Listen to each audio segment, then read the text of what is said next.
Hi, RGB is weird. I had to rewrite the script like 4 or 5 times now, because every time something new keeps creeping up. Oh, also this video doesn't have anything to do with guitar building or music in general, so sorry. Okay, now maybe you've seen one of those videos before where someone shows off how under pure red, green or blue light things look different. Like how when we illuminate a scene with pure red LEDs, we can't actually see any colors anymore. Or maybe you've even seen someone show how ordinary objects can take on entirely different colors when instead of normal white light, they are lit by RGB white.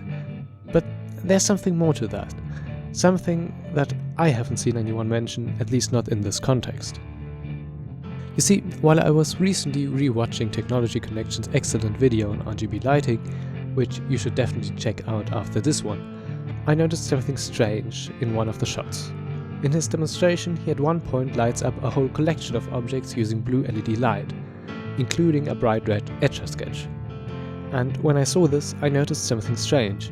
The Etch-a-Sketch seemed to have a very slightly purple tint to it. I continued watching, but when I went into the comment section afterwards, I saw that at least one person seemed to have noticed it too. So I went back to the scene, took a screenshot, and sure enough, the Etch-a-Sketch had the tiniest amount of red in it. How was this possible? If it was hit by purely blue light of one single wavelength, it should only reflect that single wavelength. This also means that the explanation in the answer below the comment may be well intentioned, but is in this case actually wrong.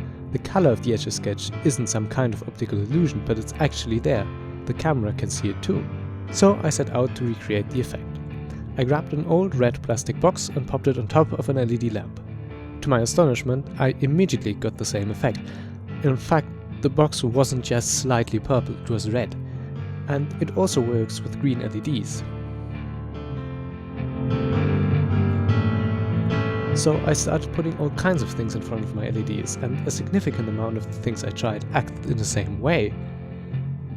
A quick side note here, there's another effect that you can see which has to do with cameras and how they capture light and how they represent color. It's complicated.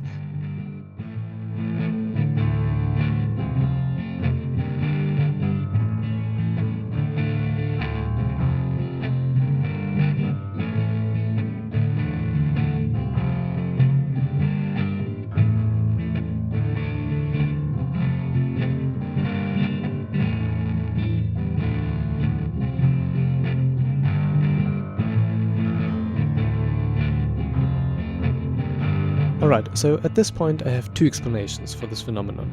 Either the LEDs are imperfect and actually also emit a small amount of red light, which normally would be drowned out by all the blue, but when shining it at a material that completely absorbs the blue, it would become visible. The other explanation is fluorescence. You might know fluorescence from black lights or like fluorescent text markers. I'm not going to go into much more detail here, but there's a lot of great videos out there explaining it, and I'm just gonna link one in the description. In order to find out which hypothesis is true, we have to somehow measure the light, both the LEDs as well as whatever came out of the box. So bring in the spectrometer. At this point I have to thank my father for providing the spectrometer and spending an entire evening with me measuring. We measured all 3 LED colors on their own, and then the red plastic box, with blue, green and red light, as well as this screwdriver with blue. And these are the results. As you can see, the LEDs produce one single hump each, in each of their correct colors, and both the red box and this random screwdriver we found lying about create a huge hump in the red part of the spectrum when lit with both blue and green LEDs. So we have our answer. Good old fluorescence. Not a bright and flashy kind we might know from everyday life, but a gentler, unintentional kind. Though I don't actually know about that last part. Maybe it is intentional, like how wall paint and toothpaste contain fluorescent compounds to make your teeth and walls look even whiter by absorbing some UV light and spitting it back out as blue. And why not use these otherwise unused parts of the spectrum to make our lives just a little bit brighter? Well, that's it for this video. Thanks for watching. Next time there'll probably be more guitar content again.